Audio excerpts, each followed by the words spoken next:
वार्ता के अंदर समझौता ये हुआ है कि भाई जो हमारी जो इथेनॉल फैक्ट्री है उसके लिए एक 5 सदस्यीय कमेटी बनाई है, वो कमेटी रिपोर्ट करेगी और उस कमेटी की रिपोर्ट के आधार पर फैक्ट्री का एमओयू रद्द होगा।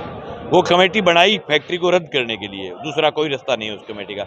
अगला जो मुकदमे का सवाल है, वो हमारा जो ज्ञापन हमने दिया उस सेम टू सेम ज्ञापन को सरकार के पास अशासकीय पत्र के रूप में कलेक्टर ने भेजा है। ये पहली दफा भेजा है, अब तक कलेक्टर ने अशासकीय पत्र नहीं लिखा था इस मामले में।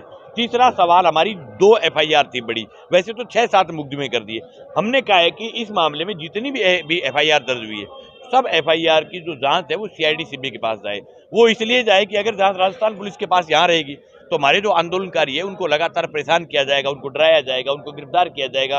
हमारे जो ट्रैक्टर मालिक है उनको, किसानों को, उनको जो है वो धमकाने का प्रयास करेंगे। इसलिए हमने कहा था कि इसकी जांच को सीआईडी सीबी को दे दो, तो उस जो फाइल है वो फाइल सीआईडी सीबी को दे दिए। बाकी हमने लड़ाई को समाप्त नहीं किया है, लड़ाई तिखी होगी और तेज होगी और मजबूती से लड़ेंगे। जब तक ये फैक्ट्री वाली जमीन वापस बिक नहीं जाए तब तक लड़ाई का पीछा नहीं छोड़ेगा। अच्छा, आपकी एकता और पंचायत नगर पालिका के चुनाव कहीं बीजेपी से डर नहीं गई, कहीं चुनाव में पार्टी ना? देखो, हमें चुनाव से कोई लेना देना नहीं, हम किसान की पगड़ी की लड़ाई लड़ रहे हैं। बीजेपी की तो बाटी पूरे देश में मांझी जाएगी, ये लक्षण रखेंगे तो यूं किसानों को पिटवाएंगे, बंदूकों के दम पर फैक्ट्रियां लगाएंगे, महिलाओं को पीटेंगे, बुजुर्गों की पगड़ियां उछाड़ेंगे, तो लोग इनको रसगुल्ले थोड़े ही देंगे, लोग इनके खिलाफ लड़ेंगे। जो भारतीय जनता पार्टी के नेता जो एडीजे वीके सिंह बयान दे रहा था कि लोग बाहरी थे, हमने कहा था कि आप अपने आंखों के डीए खोल करके देखो लोग कहां से आए। 20,000 लोग इस जिले के थे, बाकी जो लोग ऊपर थे वो लोग कोई बाहर से किसी के साथ कोई लीडर आया उसके साथ। राकेश टिकैत के साथ कितने लोग आए? अकेला आया राकेश टिकैत, जड़ूनी जी अकेले आए। और हमारे जो उगरा के जो लीडर हैं जोगेंद्र सिंह जी उगरा, उनकी देश में सबसे अनुशासित यूनियन है, उनके यूनियन के जो लीडर थे वो जरूर उनके साथ 20-30-50-100 लोग जो है वो उनकी यूनियन के उनके साथ थे। बाकी बाहरी लोगों को तो बुलाए नहीं, बाहरी वालों को तो बुलाएंगे उस दिन इनकी पट्टे तक जानेंगे।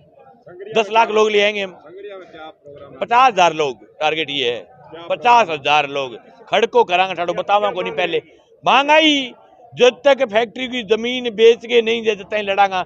एमओयू रद्द को नहीं हुए तो लेटर लिखा है, एमओयू रद्द होती मुकदमा वापस होगी, जब तक ये लड़ाई रहेगी जारी। और संगरिया के अंदर जो है वो 50,000 लोगों की ऐतिहासिक महापंचायत करेंगे। Thank you sir. जी साहब, आप वार्ता में गए थे, क्या वार्ता हुई? आज हमारे संभागीय आयुक्त और सचिव रवि सुरपुर, डीजीपी क्राइम और आईजी साहब, सभी अधिकारियों के साथ हमारी वार्ता हुई है। वार्ता में हमने पहली मांग ये रखी कि ये जो मुकदमे वापस होने चाहिए, फैक्ट्री का एमओयू रद्द होना चाहिए। तो उन्होंने ये बताया कि इसकी रद्द की प्रक्रिया है, उसको करेंगे। तो संघर्ष समिति ने ये कहा कि इसका एक डीओ लेटर जो प्रशासनिक जो लेटर है वो यहाँ का कलेक्टर जारी करे और उसकी कॉपी हम दे। हमारा आंदोलन चलेगा, लेकिन हम आपको 20 दिन का समय देते हैं इस फैक्ट्री को हटाने के लिए।